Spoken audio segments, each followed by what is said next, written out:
my program, my Erasmus program, because it's, I think now it's a different Erasmus program. It's Erasmus Plus, but for me it's Erasmus Mundus. We get 1,000 euros um, every month, wherever it is. So it could be Norway or UK, which is, it really has high standard of living. Like the cost is it's really expensive. Or you can be in Hungary, which beer or food costs €1 or even less than €1. But in hindsight, really, I think I was still able to budget and save money in expensive countries like Norway and the UK, because those are the places where you really have to stick to your budget, and you really have to like account for everything. Where does money go? So for me, for example, for Norway and UK, I try to have my like finance book, so everything I put in there. So for this week, I go for groceries. So I try to go for groceries once every 2 weeks, and it covers everything already, from my basic food to some chocolates and like sodas or beer. Also, you need to account for your transportation. Also, the bulk of that 1,000 euros go to your housing. So all in all, it's really really looking at your finances, no matter how high the living cost is, or no matter how low it is. It's really just putting everything into record, I think, because you don't, like, in case of emergency, you don't really want to like lose money or not have any money with you in case of emergency, more so because you're not in your country. So, and there isn't really much people so I think it's really like responsible financing.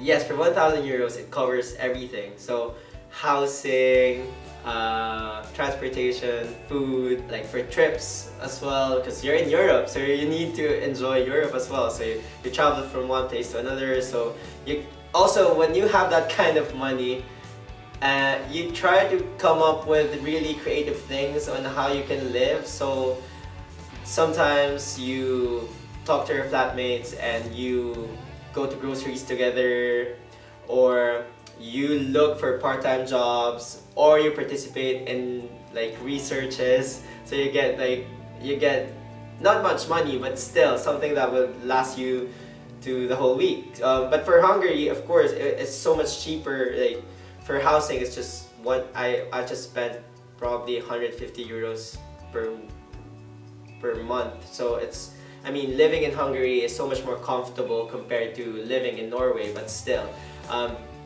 the experience is the entire experience is just worth it.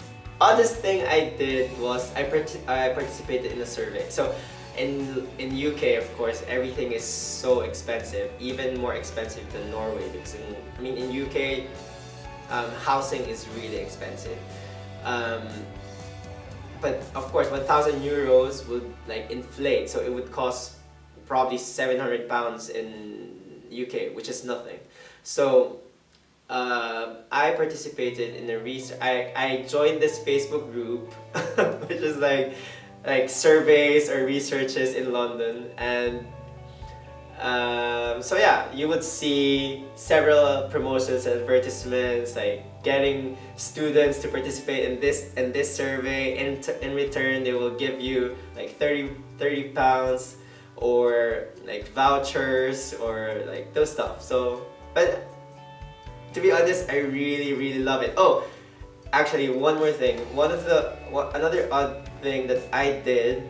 I don't know if the Norwegian government would still love me for this, but in Norway, when supermarkets close every night, they dispose their food.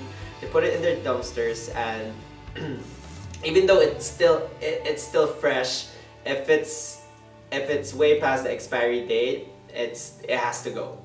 So my friends and I, we just go around from one supermarket to another like 1 a.m. and we just get all kinds of stuff. I mean, it doesn't have to be food. We get roses, we get newspapers, we get like bread, all sorts of pastries, all sorts of fruits and vegetables, and then we try to like share it to everyone. So the whole flat, or probably the whole international building, we like just invite everyone to come to our place, and we cook for everyone. So you were able to save money, you gained friends, you had fun, and you have good experience.